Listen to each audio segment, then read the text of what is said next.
Are you ready for a Virgin Voyages cruise? Join us for a real travel expert review of Virgin Voyages and the Scarlet Lady. And as always, if you enjoy this video, please like, subscribe, and turn on all notifications to get notified each time we post.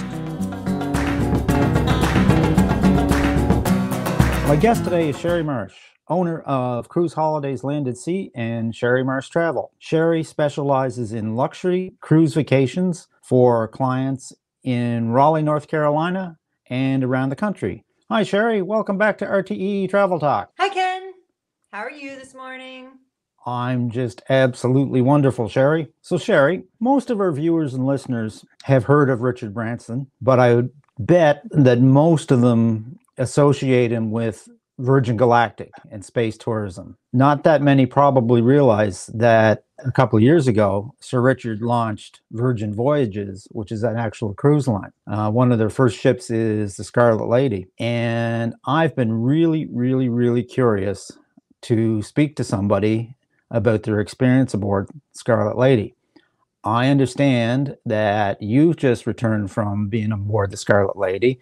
I And so why don't you give our viewers and listeners a kind of a review, what you found, what you thought about it before you arrived on board, and let's just kind of go from there. Yes, I was invited to try out Virgin Cruise Lines, and they were supposed to launch in March of 2020.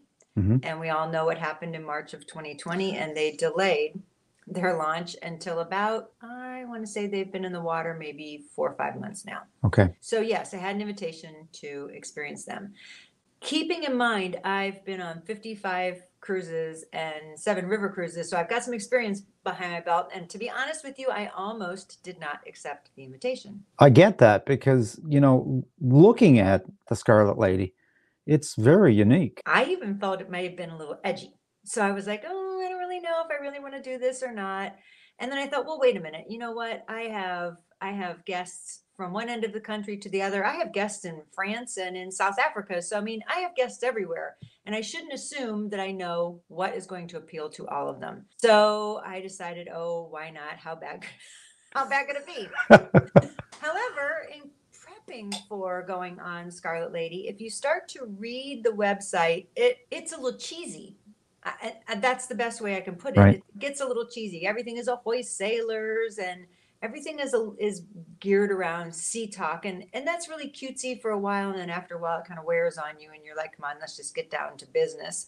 But they follow that theme through. I mean, to the point that there is a gimungo sign that is as tall as I am that says ahoy matey when you pull up to the terminal. So I mean, they carry the theme on through their entire voyage, which is okay. Again, some of that could come down just a peg, but some people really enjoy it. You know, Right. Different strokes for different folks. But it's definitely their theme. And I mean, and even their crew says it to you. Welcome aboard, sailors. And so anyhow, arrival at the pier to getting on board the ship was 2 hours.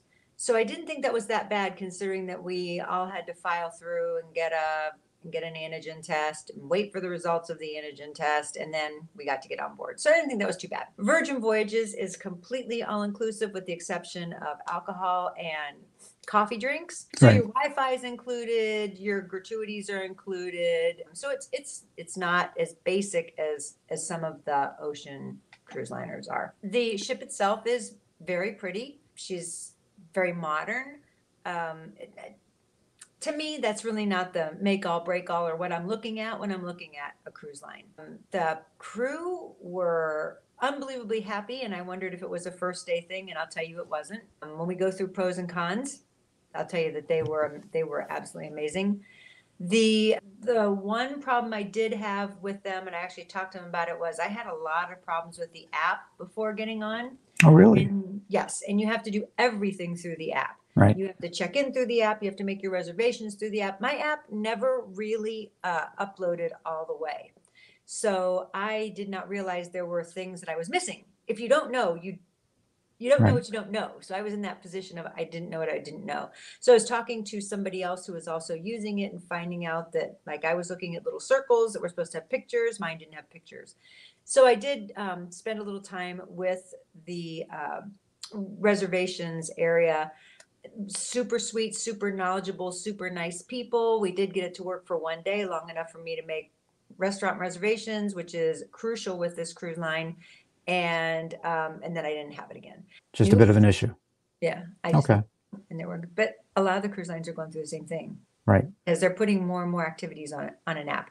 Right. People used to go to the app just to look at, what there was. Now you're doing your check-in, you're uploading your PCR test, you're making your reservations, and it didn't used to be that way. So I think the technology it has to be upgraded a little bit, it has to shift a little bit, and I think it is as they grow, they'll grow. Right. Ken, you told me that you're really, really interested in this cruise line, and I took a video of what you do for your muster with this cruise line. It's very, very unique. The stateroom is extremely unique. It is you walk in and it's made into a bed, but it can be turned into a L-shaped couch every single day.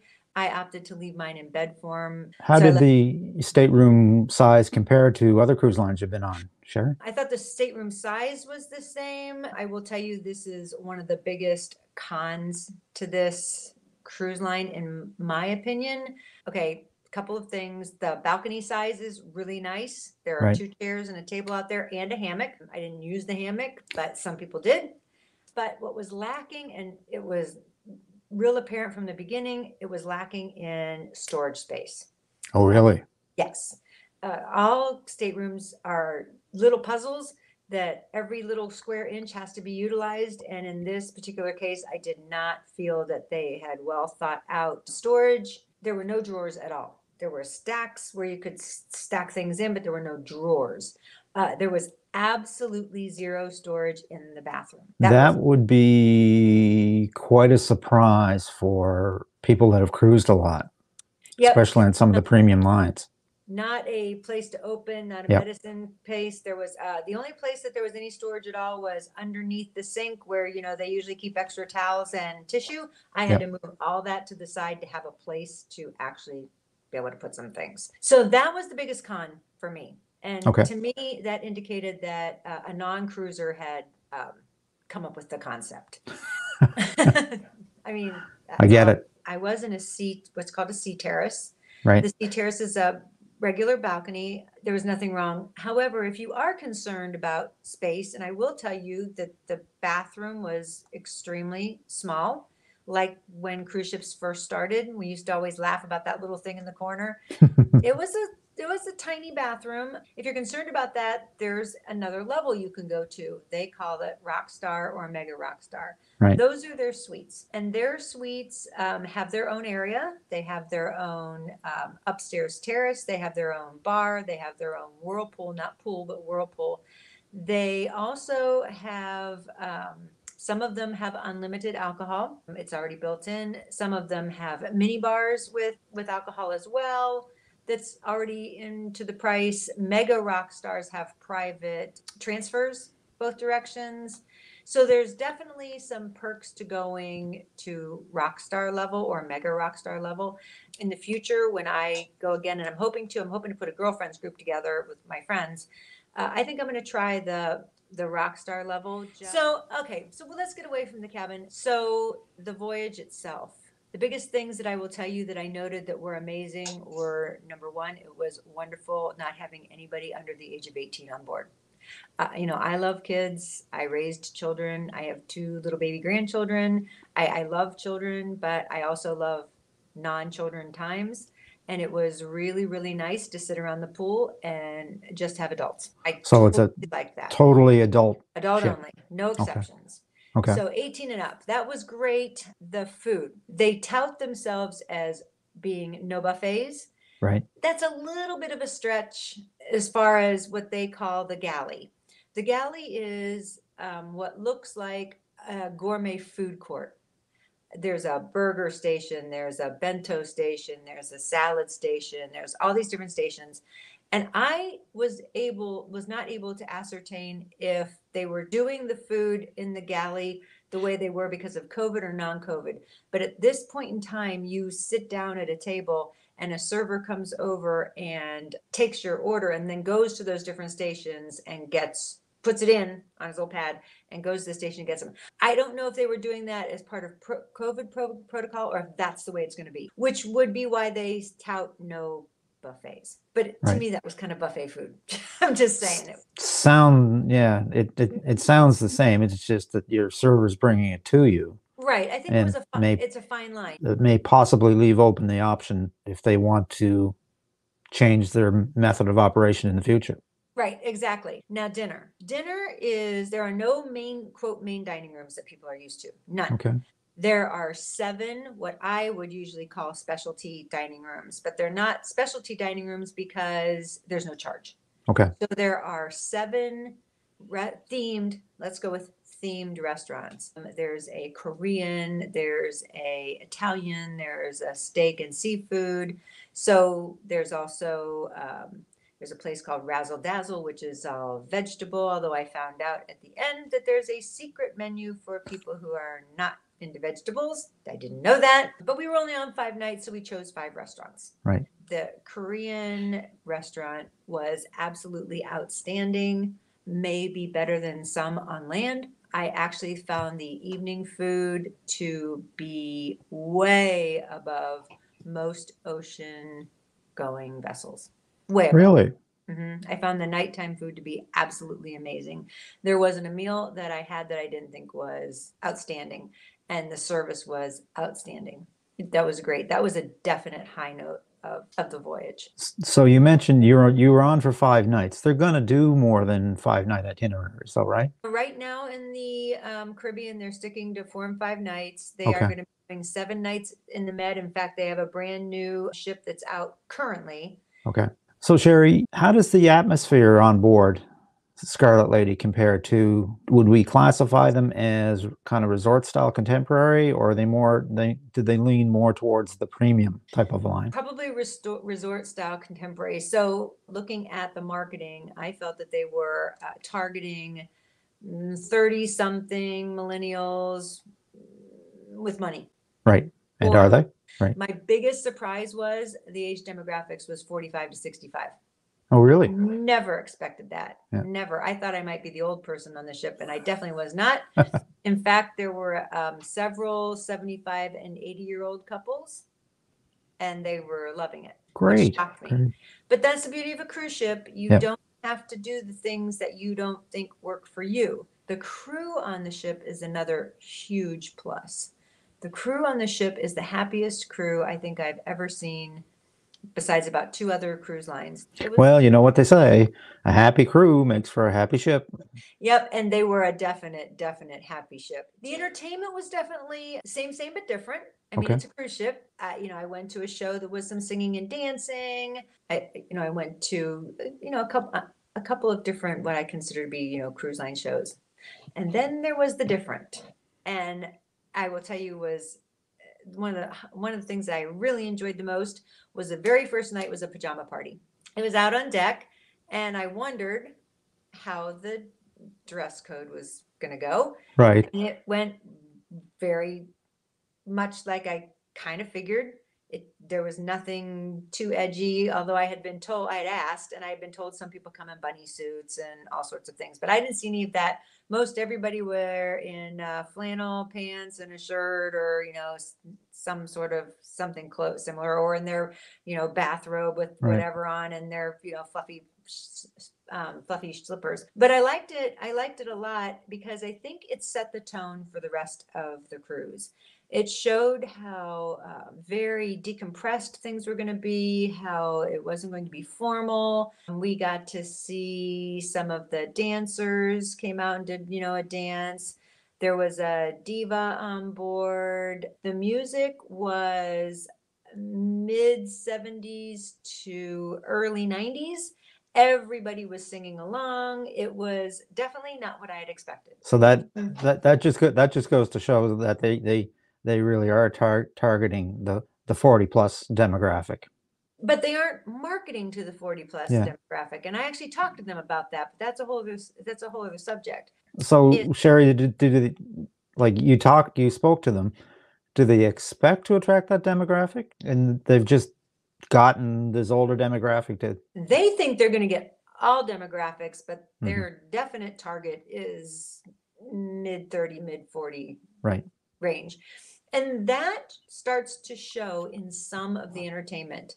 So that's when I said some of the entertainment is same, same. And then I said, Right. but different. I went to a show, quite frankly, that and I knew it was going to be, in some people's opinion, edgy, but I knew what I was getting myself into. But you walked into the show and sitting at first of all, you were told don't sit in the front if you don't want to participate. So I knew what was going on. We sat down and there were masks Okay. and there were condoms on the table. Really? Holy And cow. the name of the show was Never Sleep Alone. Right. So in some people's opinion, that meant, they were going to talk about sleeping around on the ship. Not so. It was actually a singing / comedy show about a sex therapist. Okay. And we were actually her subjects. So that's why there was the mask. At one point in time, we had to put the mask on and talk to other people. Right. We did it with the mask on. So I don't, for those of you who are going to go, I don't want to spoil anything, so I'm not going to get into it. Right. You don't pull the condom out and use it. Just saying. See. Just in case you were curious. But it was cute, and it did set the tone for what was going to go on. So interestingly enough, you sit at tables for 4, and there were 2 of us, and another couple sat down. And I would say they were about 78 to 80 years old. And I didn't think anything of it. The person I was with was kind of like, oh, I don't know about this. And then the next table next to us, the gentleman leaned over to the woman and said, you do know what this is about, don't you? And she said, mm-hmm. And he said, are you sure you're comfortable being in here? And she's like, mm-hmm. She said, my husband's hard of hearing, so he doesn't really care. Seriously. And she goes, and I just want to be here. And she had a blast. Yeah. So, you really can't stereotype people. Some people might have liked the show, and so I thought it was hysterical, and I loved it. Yeah, well, it really, at the end of the day, it's whatever floats your boat, and if you enjoy it, great. If you don't, well, then don't go. And that's the beauty of a cruise ship. Yeah. Nobody forces you to go anywhere. I chose to go. You don't have to stay. Nobody's gluing your bottom end to the seat, but I thought it was great. It was a great show.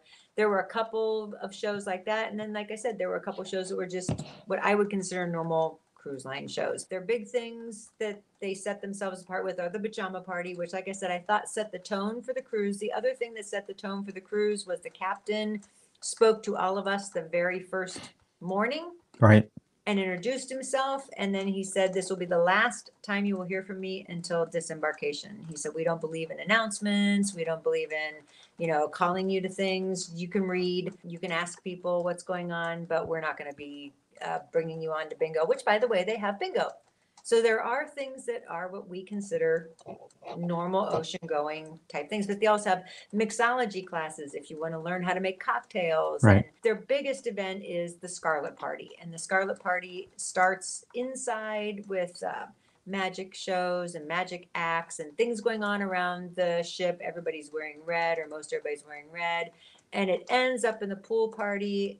With a pool party, ends with some people getting a little more than a little wet. I watched a guy in a full suit jump in the pool. But again, that pool party is not for everybody either. And I was actually one of those who had a little problem with the pool party.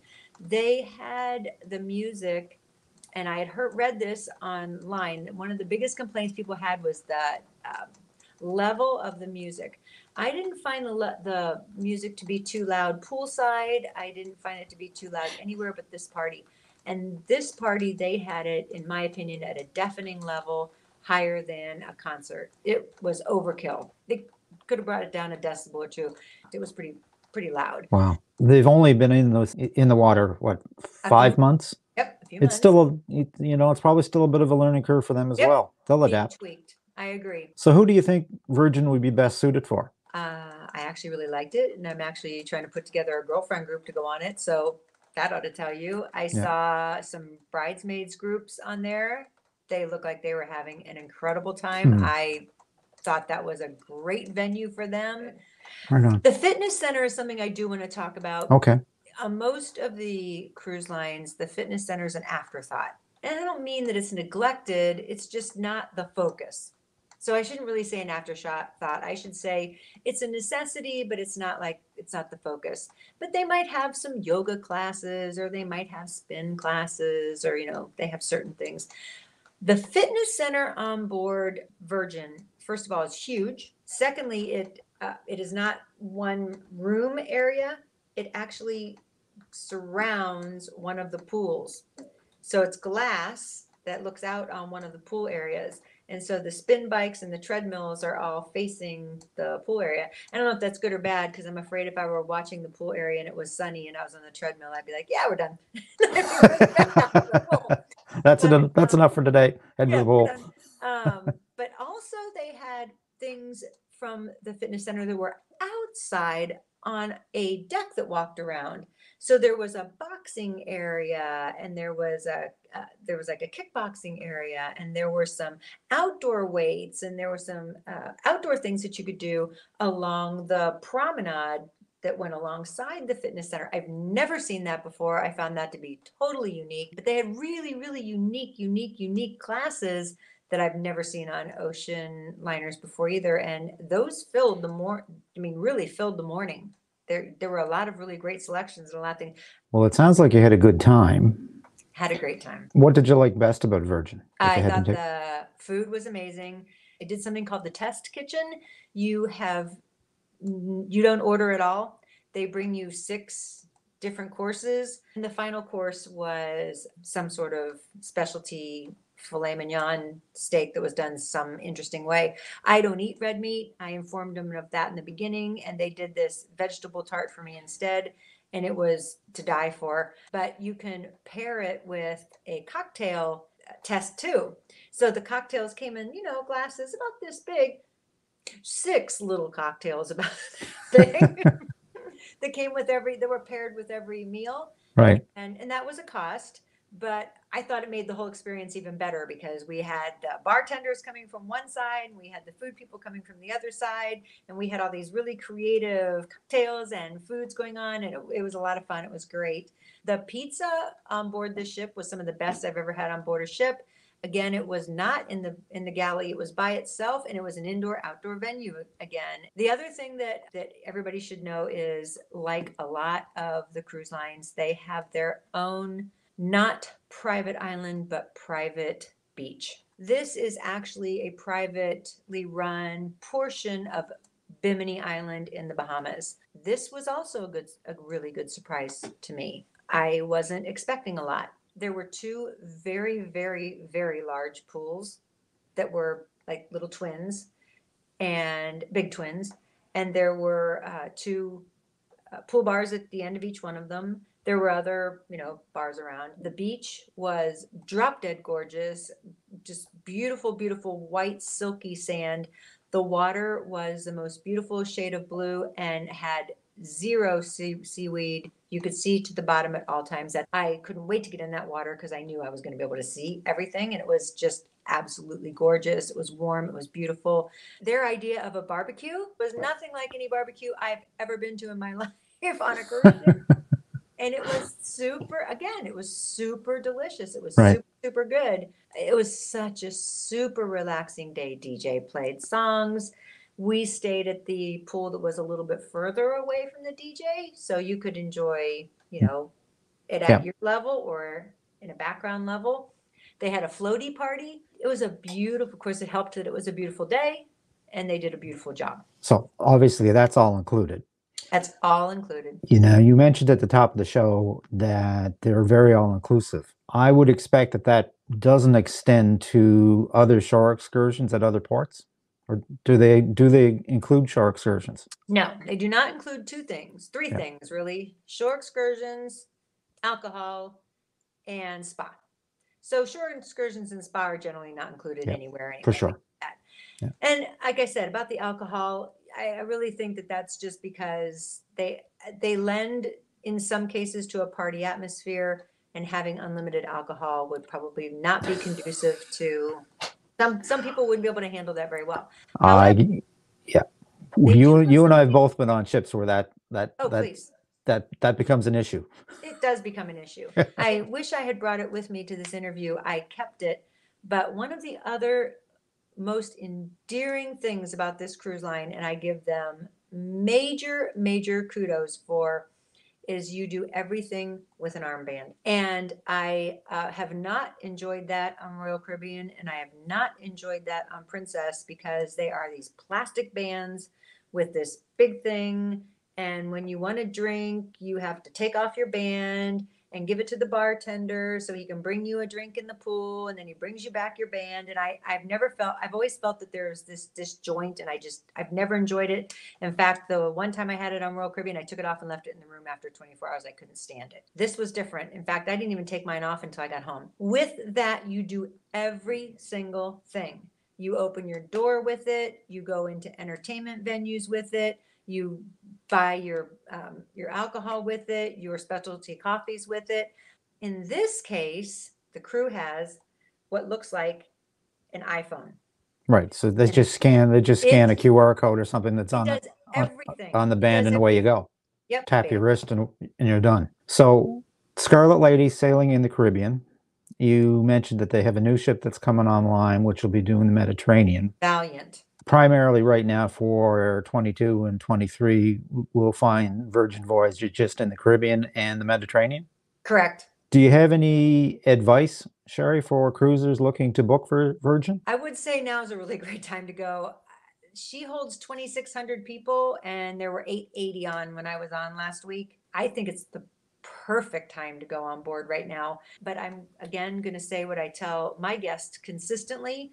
When you look at how a cruise line, how a ship sells, it is always the most expensive suites first and the least expensive staterooms first. So if you are thinking that you want to try Rockstar level, you have to book early. Those don't wait. Go fast. I actually met a man who was already on his 4th trip in Rockstar level. 4th. He's obviously a fan.